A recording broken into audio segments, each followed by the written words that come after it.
Halo. Assalamualaikum. Waalaikumsalam. Ya, Gitu. mumpung Bapak di sini, Pak, kesaksian dong, Pak Murtadin. Kenapa? Kesaksian dong, kenapa bisa keluar gitu. Oh iya sih, itu butuh perjuangan memang. Perjuangan melawan ketakutan.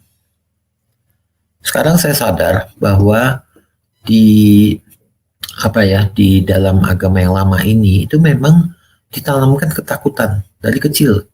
Nanti kamu mati ditanya malaikat, munkar nakir, ditanyain nabimu siapa, Tuhanmu siapa. Kayak malaikat tuh bodoh banget ya. Nggak ngerti apa-apa, harus nanya gitu loh, konfirmasi gitu loh. Itu yang pertama, saya merasa aneh. Kedua, karena saya membaca dan meneliti isinya, saya jadi nggak percaya kalau Tuhannya itu memang Tuhan. Karena Tuhannya ini adalah Tuhan yang maha minta disembah, haus sembahan. Kebutuhan khusus Ya kayaknya itu kebutuhan khusus, jadi minta selalu disembah. Ya. Kedua, pengajarannya.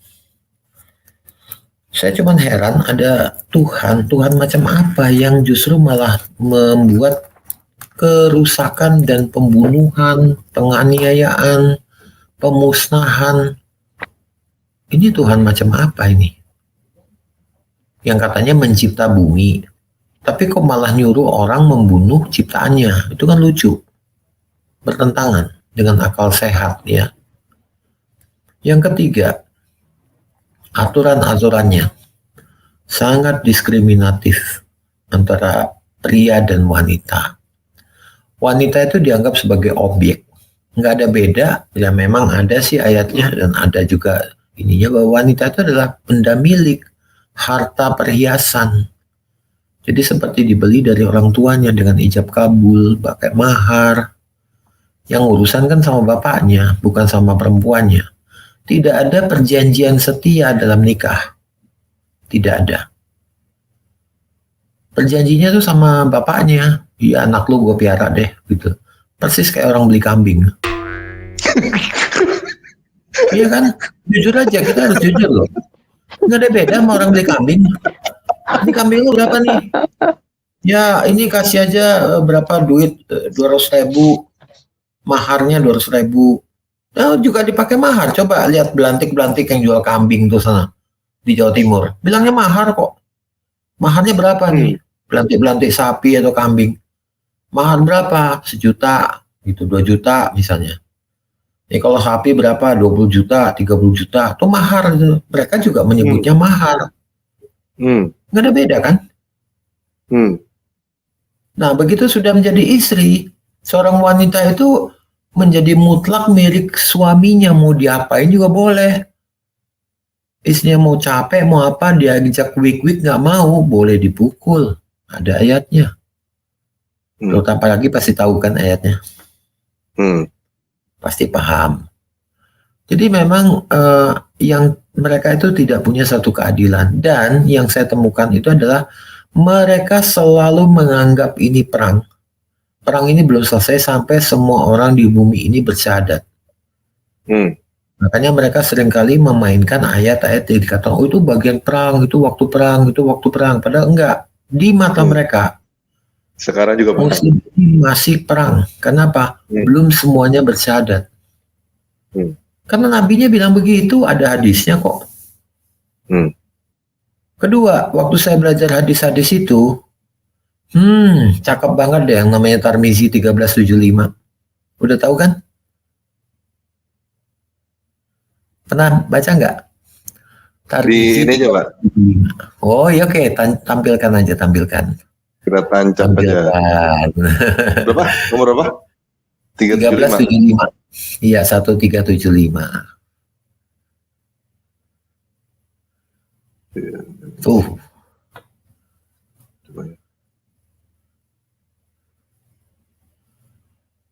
Menjinahi hewan. Ya, nih ya. Lihat aja ini sanad-sanadnya jelas ya. Sanadnya jelas. Muhammad bin Bashar itu pada Mahdi itu sahabat ya. Jadi sahih. Ya. Menceritakan pada kami, Sufyan itu adalah juga sahabat, hadis ini lebih sahih dari hadis pertama. Hadis pertama dan menjadi pedoman amal para ulama. Ya, jadi tidak pernah Ibnu Abbas itu bilang bahwa barang siapa menggauli binatang maka tidak berdosa. Tidak ada hukuman. Anda bisa bayangkan Tuhan apa yang mengajarkan, lalu nabi model apa yang mengajarkan seperti ini. Kalau di imamat, hukum mati, Pak. Menzinai binatang. Hukum mati seketika saat binatang-binatangnya. Gitu. Ini malah oke-oke saja. Jadi ya banyak orang Kristen juga tidak tahu tentang model-model isinya ajaran ini. Karena Islam Indonesia masih punya toleransi karena faktor budaya. Budaya kita kuat menjaga itu. Ya, jadi tepos liro kalau di Jawa atau tempat lain itu budayanya kuat, tidak menyerang langsung secara frontal. Karena faktor budaya, makanya sekarang itu yang mau dikikis sama yang garis keras ini adalah budaya Indonesia yang mau dihilangkan. Kita mau dicabut dari akar budaya kita sebagai orang Indonesia, dijadikan gaya Arab.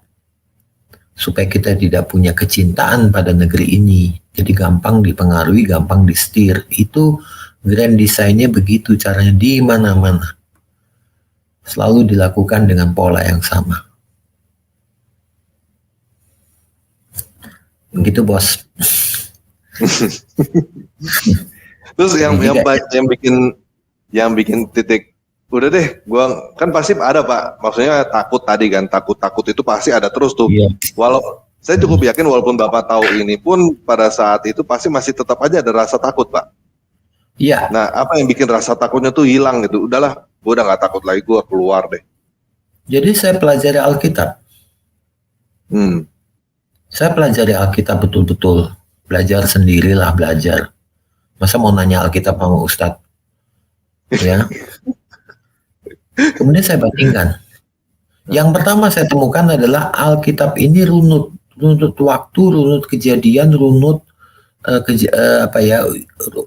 istilahnya urut waktu, urut kejadian dan urut cerita. Ada kronologi. Kronologisnya jelas. Jadi sebab akibatnya jelas. Nggak perlu buku yang lain. Nggak perlu buku yang lain. Setiap ayat bisa menjawab ayat yang lain. Jadi Alkitab bisa menjawab dirinya sendiri. Itu saya lihat satu prinsip yang sangat kuat di situ. Kedua, di Alkitab itu manusia sangat dihargai. Sangat dihargai. Musuh pun itu harus dikasihani dan dikasihi. Bukan berarti orang Kristen itu kayak pasrah bongkoan ya. Diapain aja mau, enggak. Tapi kita tidak boleh melakukan misalnya seperti tindakan koreksi ya. Itu dengan rasa kebencian. Kita harus melakukannya dengan rasa sayang. Untuk meluruskan mereka misalnya. Beda dengan sebelah tempat lama saya. Mereka melakukannya itu demi pahala. Jadi kalau mereka bisa menghancurkan kafir, dapat rumah besar di surga, sama seperti mereka punya kepercayaan bagi yang membangun masjid itu dapat rumah di surga. Jadi yang 72 bidadari yang tadinya dalam bangsal dengan kamar-kamar, dia punya rumah sendiri dengan 72 bidadarinya karena dia pernah bikin masjid. Itu mereka percaya banget. Bisa disogok gitu ya? Ya, tahu sendirilah, semua kan tinggal inilah ya namanya kalau kenalan orang dalam mungkin. Gitu. Semua bisa diatur gitu loh. Ya kan? Makanya banyak tafsir. Buku-buku lain banyak. Jadi kalau buku ini nggak cocok, baca tafsir yang lain. Baca lagi tafsir yang lain, ijma para ulama, itu dibaca-baca terus. Nanti kalau hadisnya nggak enak, oh itu doif. Gitu loh. Bukan sahih, itu doif, udah doif itu gitu. Sanadnya nggak jelas, manatnya tuh nggak diketahui gitu aja. Jadi semua selalu mencari pembenaran, Jadi Suka-suka. yang nanya, Muslim yang nanya pun juga bingung, nggak pernah dapat jawaban. Jadi ilmu ngeles tingkat dewa, super dewa gitu. Jadi ya itulah akhirnya saya baca, saya tetapkan hati sudah bahwa memang ini jalan saya. Begitu pindah rasanya beda banget bos. Gue bebas, gue nggak takut apapun gitu. Mati besok pun ayo, gitu loh. Kalau kemarin, wah kalau gue mati besok amalan gue udah cukup belum ya, pahala gue udah cukup ya belum. Kayak kita berdagang sama Tuhan. Berdagang, hitung-hitungan. Jadi kayak punya tabungan namanya pahala itu loh. Jadi kita harus punya modal kalau mau masuk surga. Gitu. Kalau orang kaya masuk surga, kenapa? Karena dia punya banyak uang, dia bisa banyak berderma, dapat pahala. Dia bisa naik haji berkali-kali dapat pahala. Dia bisa menyantuni yatim piatu ratusan orang dapat pahala. Coba kalau nggak punya duit, miskin. Makan sendiri aja susah, boro-boro. Terus mau ngasih makan orang biar dapat pahala, nggak bisa kan? Akibatnya orang kaya tempatnya di surga, orang miskin di neraka. Itu dalam konsepnya sebelah. Beda dengan Kristen. Seorang kaya masuk surga itu lebih sulit daripada seekor unta masuk lubang jarum. Ada kan? Tanpa lagi, ingat kan? Nah itu bedanya. Gitu deh. Nah kalau misalnya ini Pak, saya mau kasih kesempatan buat teman ini nih, Pak. Kalau misalnya ada teman-teman yang masih punya pola pikir seperti itu ya, gimana cara main supaya mereka tuh sadar gitu Pak, bahwa itu nggak benar. Sebenarnya konsep gini, pahala dosa atau gimana gitu. Saya pernah ya membacakan Yeremia 23.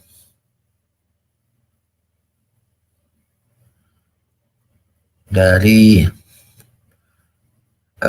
Yeremia 23:15.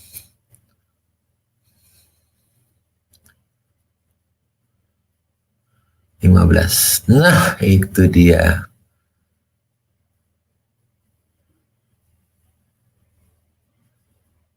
Tuh, siapa tuh yang mati kena racun?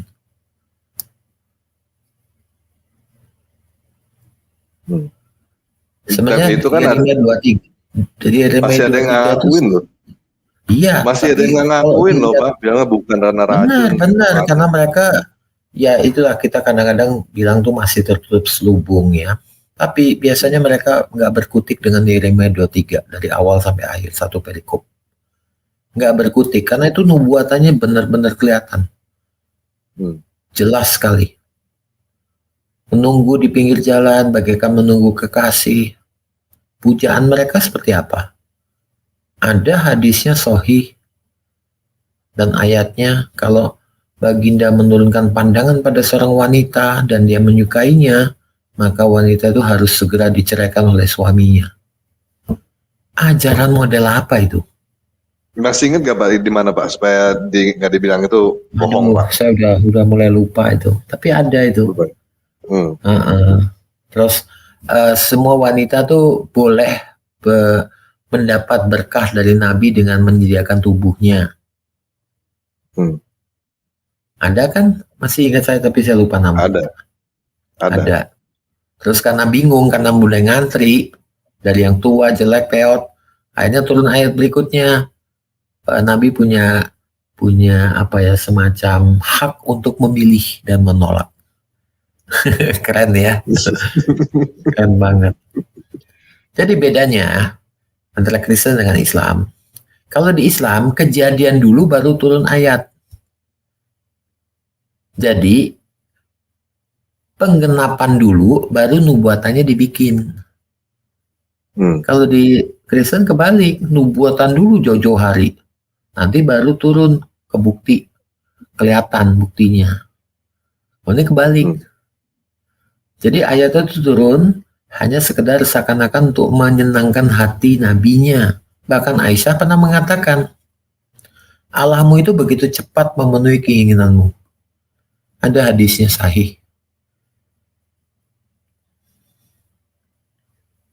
Iya. Seru ya. Iya. Masih Nah, masih teman-teman, pernah dengar itu.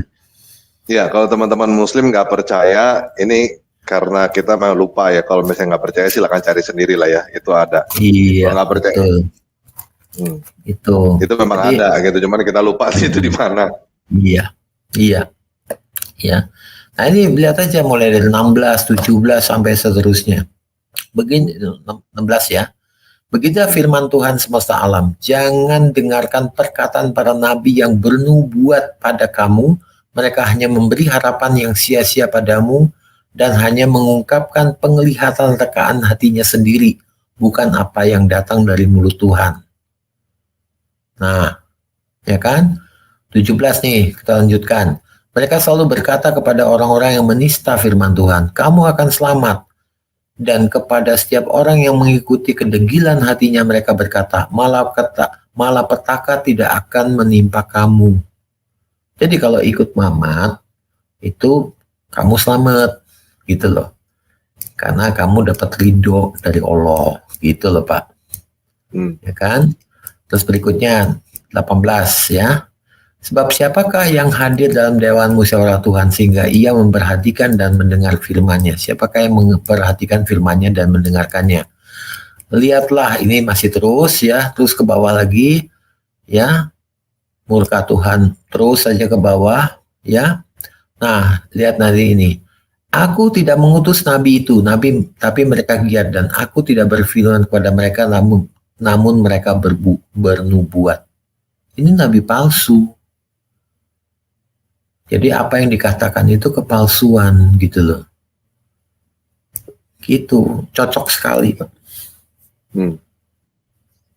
Dan ini sudah ditulis, dinubuatkan Yeremia itu dari 1000 tahun sebelum Masehi. 700 tahun sebelum Masehi. Nah, lo. Gitu. Oke, mantap. Mantap. Jadi udah nggak ada takut ya Pak? Nggak ada, bodoh amat. Oke. Pusing nggak perlu takut. Kenapa? Karena kita punya backing yang jagoan kok. Iya kan? Ya. Sekarang bedanya apa? Kita anak. Mereka hamba. Budak. Mana yang lebih didengar? Ya anak yang lebih didengar sama orang tuanya kan. Kalau hamba atau budak itu kan sekedarnya aja dikasih. Kalau anak dikasih melimpah. Begitu bos. Ya oke. Kayaknya kita tutup aja. Terima kasih teman-teman semua. Yesus Kristus Selamat malam. Tuhan Yesus memberkati. Halo. Oh.